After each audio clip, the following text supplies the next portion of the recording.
Assalamualaikum warahmatullahi wabarakatuh. Perkenalkan, nama saya Aidila Nurul Fadilah, NPM 212191063. Saya di sini selaku moderator dari kelompok 2 yang akan membahas tentang integrasi nasional. Untuk selanjutnya yaitu kita masuk ke pemateri. Untuk pemateri pertama, saya persilahkan. Assalamualaikum warahmatullahi wabarakatuh. Perkenalkan, saya Janatun Hodijah dengan NPM 212191072. Di sini saya akan menyampaikan materi mengenai pengertian integrasi nasional. Pengertian integrasi nasional. Integrasi berasal dari bahasa Inggris yaitu integration yang berarti kesempurnaan atau keseluruhan.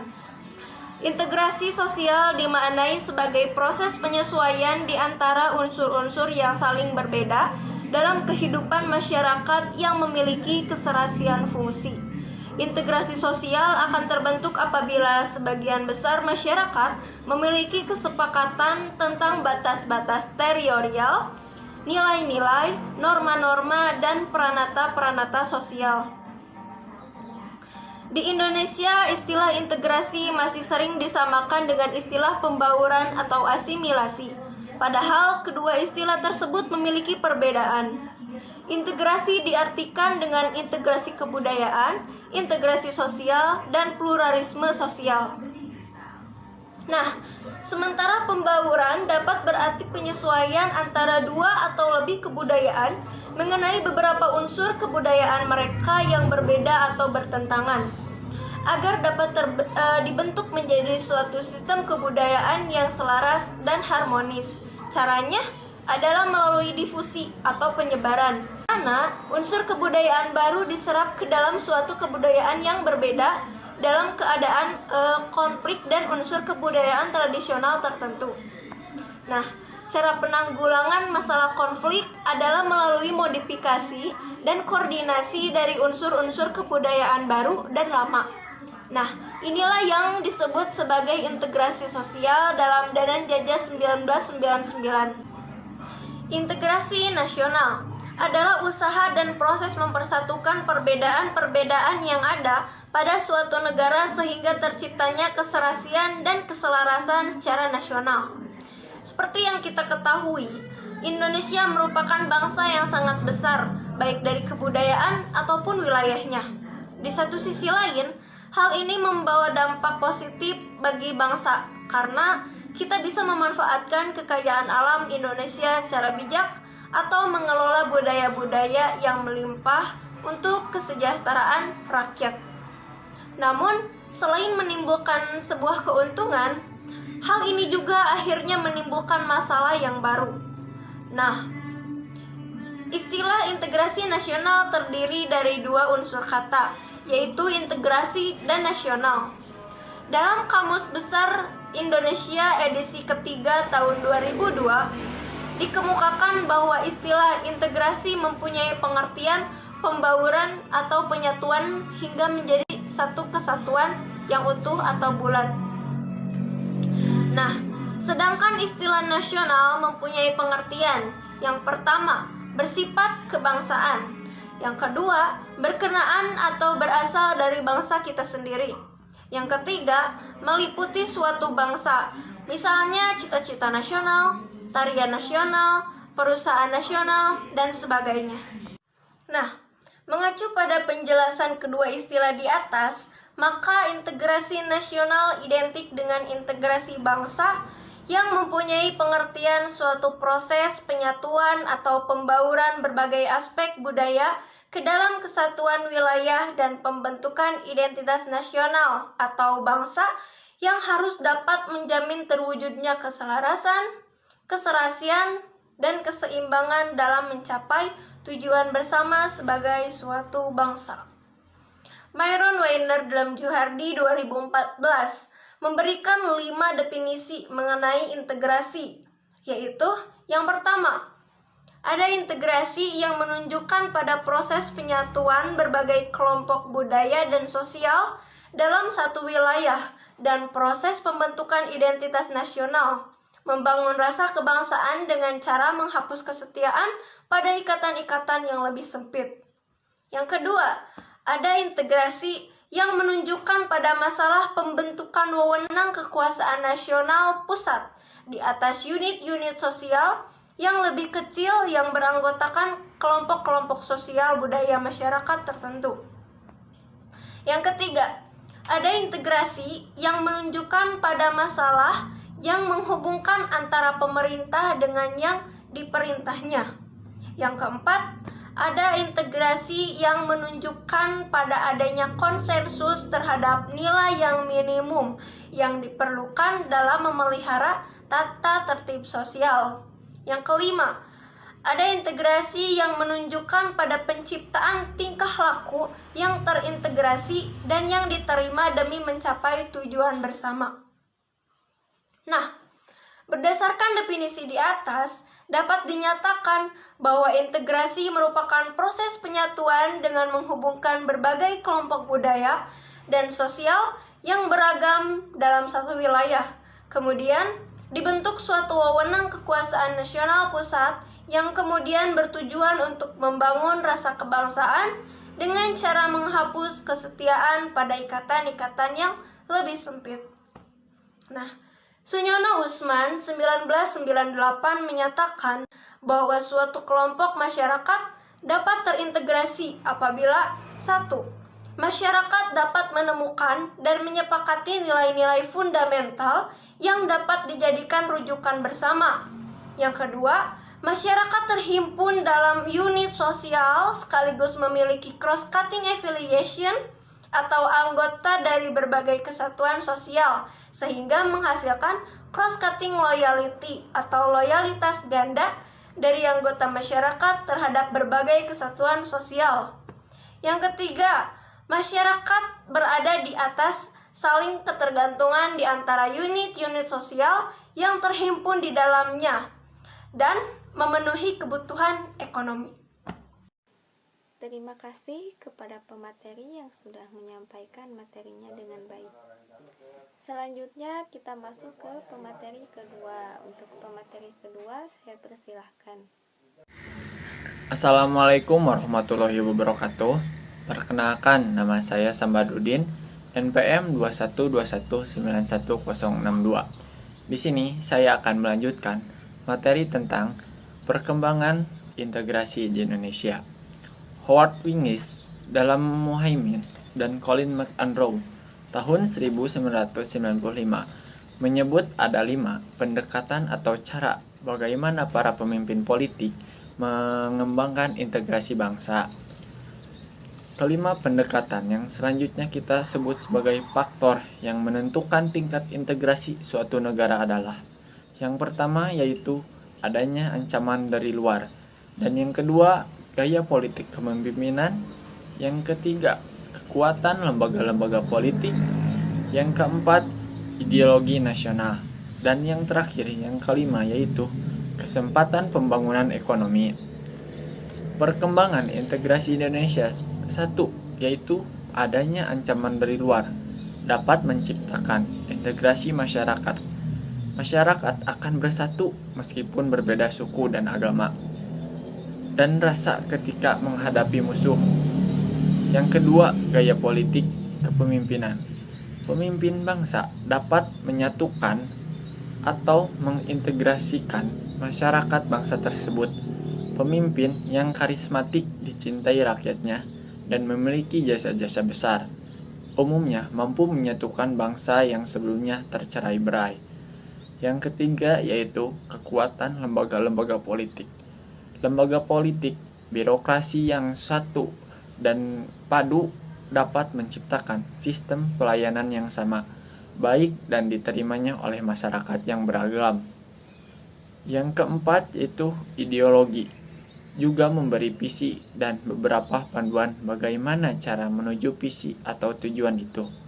Jika suatu masyarakat meskipun berbeda-beda tetapi menerima satu ideologi yang sama, maka memungkinkan masyarakat tersebut bersatu bagi bangsa Indonesia. Yang kelima yaitu kesempatan pembangunan ekonomi. Jika pembangunan ekonomi berhasil dan menciptakan keadilan, maka masyarakat bangsa tersebut bisa menerima sebagai satu kesatuan. Namun, jika ekonomi tidak menghasilkan ketidakadilan, maka muncul kesenjangan atau ketimpangan. Dengan pembangunan ekonomi yang merata, maka akan hubungan dan integrasi antar masyarakat akan semakin mudah dicapai. Sekian yang saya dapat sampaikan. Mohon maaf bila ada kesalahan. Saya kembalikan lagi kepada moderator. Terima kasih. Terima kasih kepada pemateri yang sudah menyampaikan materinya dengan baik. Selanjutnya yaitu pemateri ketiga. Kepada pemateri ketiga, saya persilahkan. Assalamualaikum warahmatullahi wabarakatuh. Perkenalkan, nama saya Tegar Muhammad Rizky Febriansyah, NPM 212191051 dari kelompok 2. Di sini saya akan melanjutkan pemaparan materi tentang integrasi nasional. Di sini saya akan memaparkan materi tentang pentingnya integrasi nasional. Masyarakat yang terintegrasi dengan hak merupakan harapan bagi setiap bangsa dan negara. Sebab integrasi masyarakat merupakan kondisi yang diperlukan bagi negara untuk membangun kejayaan nasional demi mencapai tujuan yang diharapkan. Ketika masyarakat suatu negara senantiasa diwarnai oleh pertentangan atau konflik, maka akan banyak kerugian yang diderita. Baik kerugian berupa fisik material, seperti rusaknya sarana dan prasarana yang sangat-sangat merugikan untuk masyarakat tersebut, maupun kerugian mental spiritual, seperti perasaan kekhawatiran, kecemasan, ketakutan, bahkan juga tekanan mental yang berkepanjangan. Integrasi masyarakat yang sepenuhnya memang sesuatu yang tidak mungkin diwujudkan, karena masyarakat di samping membawa potensi integrasi, juga menyimpan potensi konflik atau pertentangan, persamaan kepentingan, kebutuhan untuk bekerja sama, serta konsensus tentang nilai-nilai tertentu dalam masyarakat merupakan potensi yang mengintegrasikan. Namun, apapun kondisi integrasi masyarakat merupakan sesuatu yang sangat dibutuhkan. Al-Hakim pada tahun 2001 mengemukakan ada beberapa faktor yang perlu diperhatikan untuk membangun wawasan kebangsaan Indonesia yang solid dan integrasi yang mantap serta kokoh. Yang pertama, kemampuan dan kesadaran bangsa dalam mengelola perbedaan-perbedaan sara dan keanekaragaman budaya dari adat istiadat yang tumbuh dan berkembang di wilayah Nusantara. Perbedaan-perbedaan itu bukanlah sebagai suatu hal yang harus dipertentangkan, akan tetapi harus diartikan sebagai kekayaan dan potensi bangsa. Yang kedua, kemampuan mereaksi penyebaran ideologi asing, dominasi ekonomi asing, serta penyebaran globalisasi dalam berbagai aspeknya. Dunia memang selalu berubah seirama dengan perubahan masyarakat dunia. Jadi, kesimpulan dari pentingnya integrasi nasional adalah integrasi nasional harusnya dapat menyatukan semua perbedaan-perbedaan yang ada pada suatu negara tersebut, agar tidak terjadi konflik atau pertentangan tentang hal-hal yang bersangkutan dengan kebudayaan, adat istiadat, keadaan keanekaragaman budaya dari suatu negara tersebut. Sekian pemaparan dari saya. Mohon maaf apabila banyak kesalahan kata. Saya serahkan kembali kepada moderator dan juga pemateri selanjutnya. Akhir kata, Assalamualaikum warahmatullahi wabarakatuh. Terima kasih kepada pemateri yang sudah menyampaikan materinya dengan baik. Untuk selanjutnya yaitu materi keempat. Kepada pemateri keempat, saya persilahkan. Baik, terima kasih. Sebelumnya perkenalkan, nama saya Amin Sinaga dengan NPM 212191046. Di sini saya akan melanjutkan materi saya mengenai dinamika dan tantangan integrasi nasional. Dinamika dan tantangan integrasi nasional sudah ada di negara kita sejak tahun 1945. Upaya membangun integrasi secara terus-menerus dilakukan. Terdapat banyak perkembangan dan dinamika dari integrasi yang terjadi di negara kita, Indonesia. Dinamika integrasi sejalan dengan tantangan dan permasalahan pada masa ke masa. Selanjutnya, saya akan memberikan contoh dinamika peristiwa integrasi sebagai berikut, yaitu yang ke-1 ada integrasi elit massa. Dinamika integrasi elit massa ini ditandai dengan seringnya pemimpin mendekati rakyatnya, atau sering kita kenal sebagai belusukan, yaitu kunjungan ke daerah-daerah, temu kader PKK, dan kontak pos presiden. Kegiatan ini sifatnya mendekatkan elit dan massa untuk menguatkan dimensi vertikal antara rakyat dan pemerintah. Yang kedua adalah integrasi tingkah laku atau perilaku integratif. Mewujudkan perilaku integratif dilakukan dengan pembentukan lembaga-lembaga birokrasi dan lembaga-lembaga politik.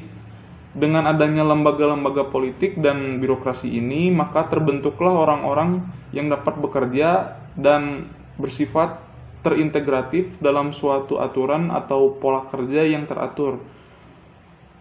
Dengan tujuan dan pembentukan lembaga-lembaga politik dan birokrasi ini diawali dengan rapat hasil sidang PPK yang pertama pada tanggal 18 Agustus 1945, yakni memilih presiden dan wakil presiden. Dinamika dan tantangan integrasi nasional juga memiliki dua dimensi, yaitu dimensi horizontal dan vertikal, di mana dimensi horizontal terdapat tantangan berupa perbedaan suku, agama, ras, dan geografi. Sedangkan untuk tantangan dalam dimensi vertikal, tantangan berupa celah perbedaan antara elit dan massa, di mana latar belakang pendidikan kekotaan menyebabkan kaum elit merasa berbeda atau merasa lebih tinggi dari massa yang cenderung berpandangan tradisional, di mana pandangan ini sudah ada sejak tahun 1998, di mana kita kenal sebagai masa era reformasi. Mungkin segitu yang bisa saya dapat paparkan mengenai materi dinamika dan tantangan integrasi nasional. Selanjutnya akan dilanjutkan oleh pemateri kesimpulan. Baik, terima kasih kepada Saudara Amin yang telah menyampaikan materinya. Untuk selanjutnya yaitu kesimpulan yang akan disampaikan oleh saya sendiri. Baik, jadi kesimpulan dari materi yang telah dipaparkan oleh keempat pemateri adalah integrasi diartikan dengan integrasi kebudayaan, integrasi sosial, dan pluralisme sosial. Sementara pembaruan dapat berarti penyesuaian antar dua atau lebih kebudayaan mengenai beberapa unsur kebudayaan atau cultural traits mereka yang berbeda atau bertentangan, agar dapat dibentuk menjadi suatu sistem kebudayaan yang selaras atau harmonis. Caranya adalah melalui difusi atau penyebaran, di mana unsur kebudayaan baru diserap ke dalam suatu kebudayaan yang berada dalam keadaan konflik dengan unsur kebudayaan tradisional tertentu. Mungkin itu yang dapat kami sampaikan. Mohon maaf bila ada salah kata atau salah ucap. Saya Aidila Nurul Fadilah selaku moderator pamit undur diri. Terima kasih. Wassalamualaikum warahmatullahi wabarakatuh.